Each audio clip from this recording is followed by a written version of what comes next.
धर्म से भरा हृदय धर्म का परामर्श देता है। अधर्म से भरा हृदय अधर्म का परामर्श देता है। तुम उनके लिए शोक करते हो जो शोक करने के योग्य ही नहीं। बुद्धिमान व्यक्ति ना जीवित और ना ही मृत व्यक्ति के लिए शोक करता है। जिस प्रकार चंद्रमा सूर्य के प्रकाश को प्रतिबिंबित करता है, उसी प्रकार निस्वार्थ कार्यों के माध्यम से अपने भीतर परमात्मा को प्रतिबिंबित करें। मैं ऊष्मा देता हूँ, मैं वर्षा करता हूँ और रोकता भी हूँ, मैं अमृत्यु भी हूँ और मृत्यु भी। आपकी सोच ही आपकी सबसे बड़ी पहचान है, वरना एक ही नाम के दुनिया में अनेकों इंसान हैं। कोई कुछ भी बोले, खुद को शांत रखो। धूप कितनी भी तेज क्यों न हो, कभी समुद्र नहीं सुखा सकती। मन शरीर का हिस्सा है। सुख दुख का एहसास करना आत्मा का काम नहीं, शरीर का काम है। इंसान नहीं, उसका मन किसी का दोस्त या दुश्मन होता है। अपने जीवन में कभी भी न किसी को आनंद में वचन दें, न क्रोध में उत्तर दें और न ही दुख में कोई निर्णय लें। माता पिता बनना एक सुखद अनुभव है। सुख में जीवन जीना और स्वयं पर विजय प्राप्त करना खुशी देता है। दिमाग एक डिवाइस है, विचार उसके रंग हैं। सकारात्मकता की आकृति को चित्रित करें। करुणा का दीपक इतना प्रकाशमान हो कि हर कोने से पीड़ा के अंधकार को खत्म कर दे। कोशिश की जाए तो अपने अशांत मन को आसानी से वश में किया जा सकता है। हमारे भविष्य का आधार आज के लिए हुए निर्णय पर आधारित है। दया होनी चाहिए, कमजोरी नहीं। ज्ञान होना चाहिए, अहंकार नहीं। जीवन की चुनौतियों की तूफानी लहरों के नीचे आंतरिक शक्ति का शांत सागर छिपा रहता है। क्रोध की अग्नि उसे जलाने वाले को भी भस्म कर देती है, इसलिए इसे धैर्य के जल में शांत करें।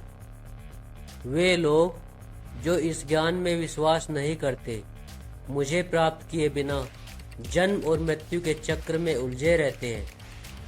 हमारी आत्मा की परीक्षा तब ही होती है जब हम जो चाहे वो हमें ना मिले और फिर भी हमारे दिल से प्रभु के लिए शुक्रिया निकले। ज्ञान से बड़ा अनुभव है, अनुभव से बड़ी जिंदगी है। जिंदगी में रिश्तों की कमी है और रिश्तों में प्रेम ही नहीं है। आत्मनिरीक्षण के दर्पण में अपने कर्मों का प्रतिबिंब देखें और इसे अपने परिवर्तन का मार्गदर्शन करने दें। वह जो मृत्यु के समय मुझे स्मरण करते हुए अपना शरीर त्याग करता है, वह मेरे धाम को प्राप्त होता है, इसमें संशय नहीं है। समय कभी नहीं रुकता। आज अगर बुरा चल रहा है तो कल अवश्य ही अच्छा आएगा। आप केवल निस्वार्थ भाव से कर्म कीजिए और यही आपके हाथ में है। उसे तुरंत प्रकट करना अधिक अच्छा है, जैसे क्षण भर में जल जाना अधिक देर तक सुलगने से अधिक अच्छा है। मन एक बगीचा है, खुशी के फल पाने के लिए सकारात्मक विचारों के बीज बोएं। ऐसा कुछ भी नहीं, चेतन या अवचेतन, जो मेरे बिना अस्तित्व में रह सकता हो। जब जिंदगी में बुरा समय आ जाए, तब समझ लेना कि अच्छा कर्म करने का समय आ गया।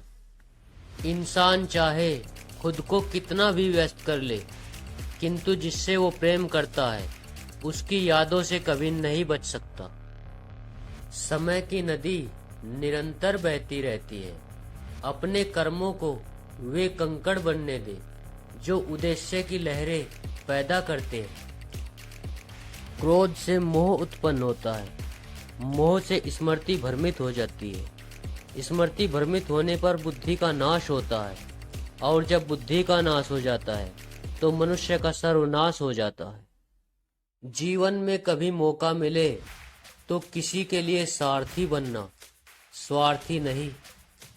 जीवन के लिए योग और किसी की जरूरत के लिए सहयोग, दोनों से ही जीवन बदलता है। मनुष्य जब जन्म लेता है तो उसके पास सांसें होती है, कोई नाम नहीं होता। और जब मृत्यु होती है तो उसके पास नाम होता है, किंतु सांसें नहीं होती। इसी सांस और नाम के बीच की यात्रा को जीवन कहते हैं। न किसी के अभाव में और न किसी के प्रभाव में जिए। ये जिंदगी आपकी है, अपने स्वभाव में जिए। बुद्धि वह दिशा सूचक यंत्र है जो जीवन के जहाज को अशांत पानी से निकालकर शांत तट की ओर ले जाती है। मौन सबसे अच्छा उत्तर है किसी ऐसे व्यक्ति के लिए जो अपने शब्दों को महत्व नहीं देता। मोह की डोर दिल को बांधती है, वैराग्य का राग बजाओ और मुक्ति पाओ। समस्या यही है कि लोग सच्चे व्यक्ति को सराहते नहीं, बल्कि उसका इस्तेमाल कैसे करना है ये सोचना शुरू कर देते हैं। जय श्री राधे, जय श्री कृष्ण।